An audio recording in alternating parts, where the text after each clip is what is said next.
UP और उत्तराखंड की खबरों के लिए एबीपी गंगा को सब्सक्राइब करें और बेल आइकन दबाएं। योगी सरकार ने प्रयागराज में होने वाले माघ मेले को रजामंदी तो दे दी, लेकिन इस बार के मेले में साधु संतों को शर्तों के साथ एंट्री दी जाएगी। दरअसल मेले में शामिल होने वाले साधु संतों का पहले कोविड टेस्ट होगा, जहां सिर्फ आरटी-पीसीआर टेस्ट को ही मान्यता दी जाएगी। अगर रिपोर्ट में वो नेगेटिव पाए जाते हैं, तभी उन्हें माघ मेले में बनाए गए कैंपों में रहने की इजाजत दी जाएगी।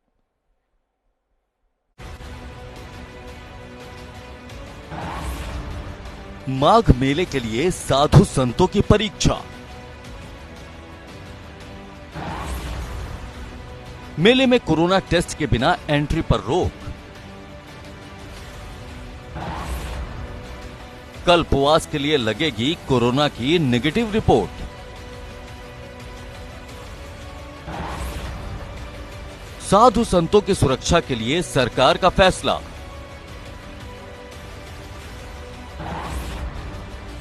कोरोना के संक्रमण को देखते हुए लिया फैसला। यूपी सरकार ने प्रयागराज में होने वाले माघ मेले को इजाजत तो दे दी है, लेकिन इस बार इसमें हिस्सा लेने वाले साधु संतों को कोरोना टेस्ट से पार पाना होगा, क्योंकि अगर कोरोना टेस्ट में साधु संत फेल हो जाते हैं तो उन्हें इस बार माघ मेले में कल्पवास की इजाजत नहीं मिलेगी। दरअसल माघ मेले के दौरान बड़ी तादाद में साधु संतों का जमावड़ा संगम तट पर लगता है और इस दौरान साधु संत संगम किनारे कल्पवास करते हैं।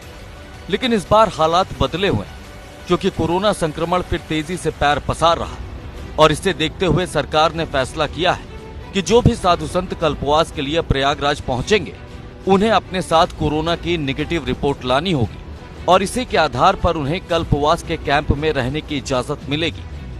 पहले आपको बताते हैं कि इस बार कल्पवास के लिए साधु संतों को क्या कुछ करना होगा। साधु संतों को इस बार माघ मेले में शर्त के साथ एंट्री मिलेगी। माघ मेले में एंट्री के लिए साधु संतों को कोरोना की नेगेटिव रिपोर्ट अपने साथ लानी होगी, जहां सिर्फ आरटी-पीसीआर रिपोर्ट को ही सही माना जाएगा। 3 दिन पहले की रिपोर्ट मान्य नहीं मानी जाएगी। बिना रिपोर्ट के कल्पवास की इजाजत नहीं होगी। कल्पवास करने वालों का एंटीजन टेस्ट होता रहेगा। माघ मेले के हर सेक्टर में अस्पताल बनाए जाएंगे, लेकिन इस बार माघ मेले में न झूले लगेंगे, न ही प्रदर्शनी लगेगी। सांस्कृतिक कार्यक्रमों के पंडाल भी नहीं लगेंगे। इसके साथ ही सरकार और प्रशासन लोगों से घर पर ही कल्पवास करने की अपील भी कर रहा है। साफ है कि इन नियमों को सरकार ने इसी वजह से लागू किया है, ताकि लोगों को कोरोना संक्रमण से बचाया जा सके।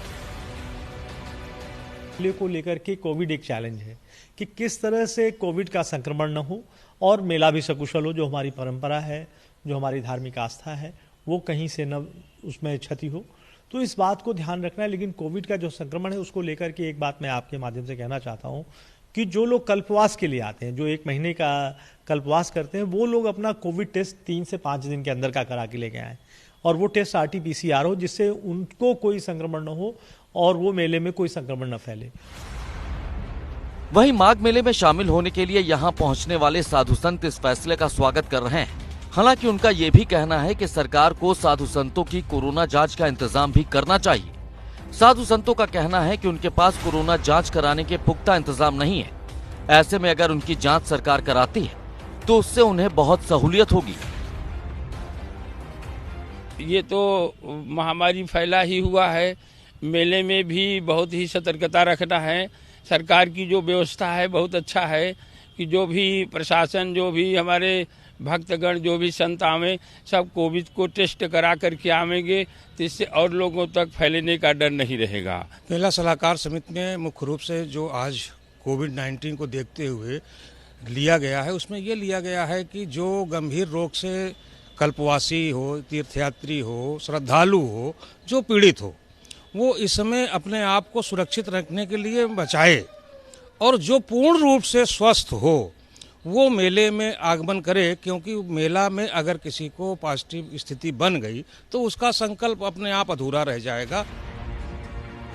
ये शायद पहला ऐसा माघ मेला होगा जहां पर साधु संतों को शर्तों के साथ कल्पवास की इजाजत मिलेगी। लेकिन ये भी सच है कि कोरोना का खतरा जिस तरह से बढ़ रहा है, उसे देखते हुए ये कदम उठाना सरकार की मजबूरी भी है। सरकार की कोशिश है कि जो भी साधु संत माघ मेले के दौरान कल्पवास करें, उन्हें किसी भी तरह से कोरोना के संक्रमण से बचाया जा सके। ऐसे में सरकार और प्रशासन सभी से अपील कर रहे हैं कि अगर हो सके तो लोग कल्पवास घर पर ही करें और अगर नहीं तो मेले में शामिल होने के लिए अपनी कोरोना नेगेटिव रिपोर्ट साथ जरूर लाएं।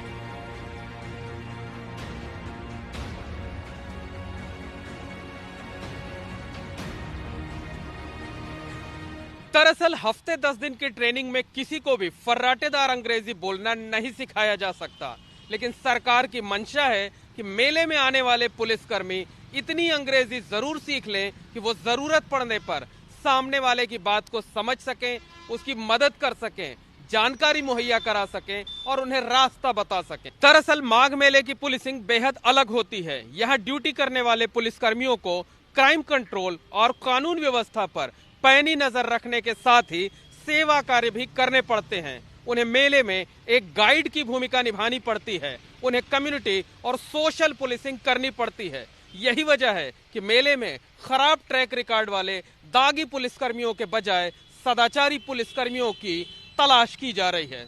मोहम्मद मोइन, एबीपी गंगा, प्रयागराज।